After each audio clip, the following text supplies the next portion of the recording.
Movie की starting उसी scene से होती है जहां पर इसका 4th पार्ट खत्म हुआ था। अम्ब्रेला कॉरपोरेशन के लोग सर्वाइवर पर अटैक कर उन्हें मार देते हैं, जिसमें एलिस भी पानी में गिर जाती है।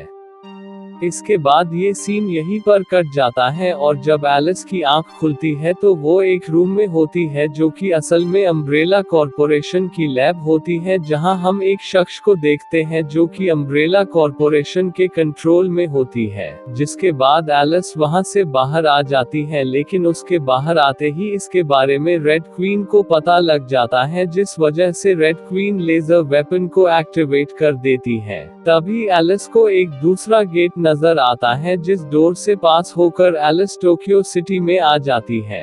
एलिस को उस प्लेस एक वॉइस सुनाई देती है, जिसके साथ ही वहां पर लोग आने लगते हैं। उन्हीं में एक लेडी कुछ लोगों पर अटैक कर देती है, जिस वजह से वहां पर मौजूद लोग ज़ॉम्बी बनने लगते हैं। अभी वो ज़ॉम्बी एलिस को भी देख लेते हैं, जिस वजह से वो एलिस को भी इन्फेक्ट करने के लिए उसके पीछे आने लगते हैं। उसी दौरान एलिस को दोबारा से एक दूसरा डोर ओपन होते हुए दिखाई देता है, जिस वजह से एलिस डोर से होते हुए दूसरी प्लेस पर आ जाती है, लेकिन एलिस को फॉलो कर वो ज़ॉम्बी भी उस प्लेस पर आ जाते हैं, जिस वजह से एलिस उन ज़ॉम्बीज पर अटैक कर देती है और जल्द ही एलिस ज़ॉम्बीज को खत्म कर देती है। लेकिन उस प्लेस पर ज़ॉम्बीज बढ़ते ही जा रहे थे, जिस वजह से एलिस एक दूसरे डोर से होते हुए दूसरे रूम में आ जाती है। उस रूम में एलिस को काफी सारी लोगों की लाशें नजर आती हैं और साथ ही उसे वहां एक लेडी भी नजर आती है जिसका नाम एडा होता है। वो उसे बताती है कि अम्ब्रेला कॉरपोरेशन की ब्रांच में उसे एल्बर्ट ने उसकी हेल्प करने यहाँ भेजा है। तभी एलिस को एल्बर्ट का होलोग्राम नजर जो कि एलिस को बताता है कि अम्ब्रेला कॉरपोरेशन सर्वाइवर को खत्म करना चाहती है, क्योंकि उनका मकसद लोगों को उस वायरस से बचाना नहीं है बल्कि उसी वायरस से इन्फेक्टेड कर ज़ॉम्बी में तब्दील करना है।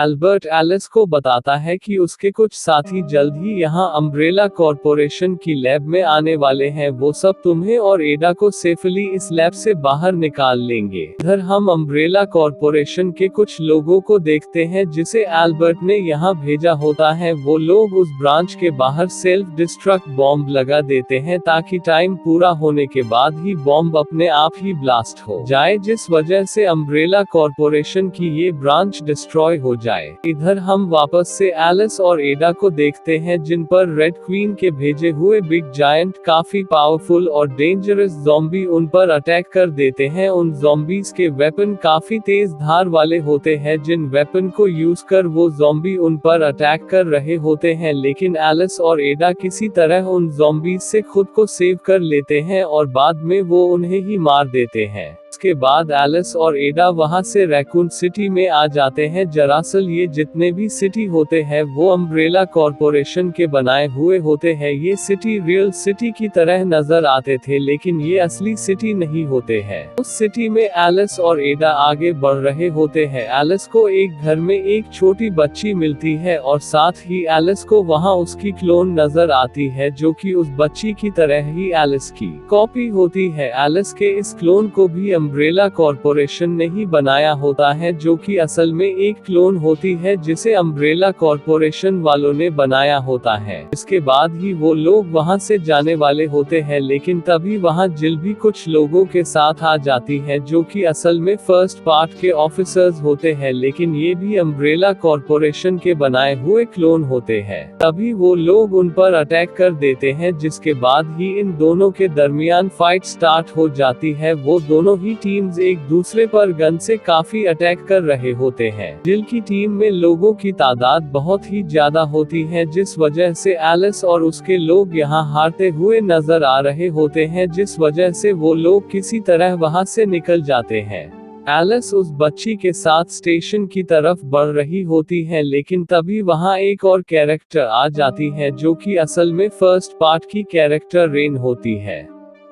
रेन वहां पर उन लोगों की हेल्प करने वहां पर आई होती हैं, जिस वजह से एलिस उस छोटी बच्ची को उसी के पास छोड़कर आगे बढ़ जाती है। इधर हम कुछ लोगों को देखते हैं जिन्हें यहाँ पर एल्बर्ट ने एलिस और एडा की हेल्प के लिए भेजा होता है, लेकिन तभी उन पर एक म्यूटेंट ज़ॉम्बी क्रिएचर अटैक कर देता है जो कि उन लोगों से काफी ज्यादा पावरफुल और डेंजरस होता है। तभी उनकी हेल्प करने वहां पर एलिस आ जाती है, जो कि कार से उस मॉन्स्टर को काफी तेज टक्कर मारती है, जिस वजह से वो मॉन्स्टर दूर जाकर गिरता है, जिसके बाद ही वो सब कार में बैठकर वहां से जाने लगते हैं। लेकिन तभी उनके पीछे बहुत सारे ज़ॉम्बीज भी आ रहे होते हैं। उन लोगों के साथ वो मॉन्स्टर भी होता है जो कि उन लोगों का पीछा कर रहा होता है, जिस वजह से एलिस कार को रेलवे स्टेशन पर ले आती है और कार की टक्कर की वजह से वो स्टेशन ब्रेक होने लगता है, जिस वजह से ज़ॉम्बी मॉन्स्टर मारा जाता है। जिसके बाद एलिस और बाकी लोग उस छोटी बच्ची के पास आ जाते हैं। एलिस और बाकी सब जल्द ही उस प्लेस पर आ जाते हैं जहां से वो सब इस लैब से बाहर निकल सकते थे। वो सब अम्ब्रेला कॉर्पोरेशन की लिफ्ट से वहां से जा रहे होते हैं, लेकिन जल्द ही वो लिफ्ट लाइट जाने की वजह से रुक जाती है। तभी वहां जिल और बाकी ज़ॉम्बीज भी आ जाते हैं जो कि उन लोगों पर अटैक कर देते हैं, जिन अटैक से वो लोग किसी तरह खुद को सेव कर रहे होते हैं। उसी दौरान एक म्यूटेंट क्रिएचर उस छोटी बच्ची को अपने साथ ले जाता है, जिस मॉन्स्टर को एलिस भी देख लेती है, जिस वजह से एलिस उस प्लेस पर आ जाती है जहां वो म्यूटेंट क्रिएचर होता है। वो उस क्रिएचर पर गन से अटैक कर उसे मार देती है और साथ ही वो उस छोटी बच्ची को भी सेव कर लेती है।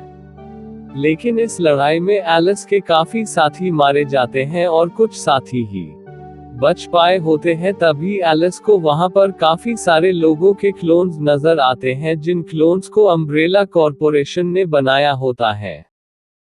इधर हम उस बॉम्ब को देखते हैं जो कि जल्द ही ब्लास्ट होने वाला होता है, क्योंकि उसमें पहले से ही फिक्स टाइम पूरा होने वाला होता है और जल्द ही वो बॉम्ब फट जाता है, जिस वजह से अम्ब्रेला कॉर्पोरेशन की वो ब्रांच पूरी तरह से डिस्ट्रॉय हो जाती है। लेकिन इस ब्लास्ट में एलिस और उसके साथी किसी तरह वहां से निकलकर बाहर आ जाते हैं। वो सब के सब लोग वहां से जा रहे होते हैं, लेकिन जल्द ही वहां पर दोबारा से जिल और रेन आ जाते हैं, जिनके कब्जे में एडा भी होती है। तभी रेन अपनी बॉडी में एक सीरम इंजेक्ट कर लेती है, जिस वजह से उसकी स्ट्रेंथ और पावर काफी ज्यादा इंक्रीज हो जाती है, जिस वजह से वो एलिस के लोगों से लड़ने लगती है। इधर जिल भी एलिस पर अटैक कर देती है, जिस वजह से उन दोनों ही में ही फाइट स्टार्ट हो जाती है।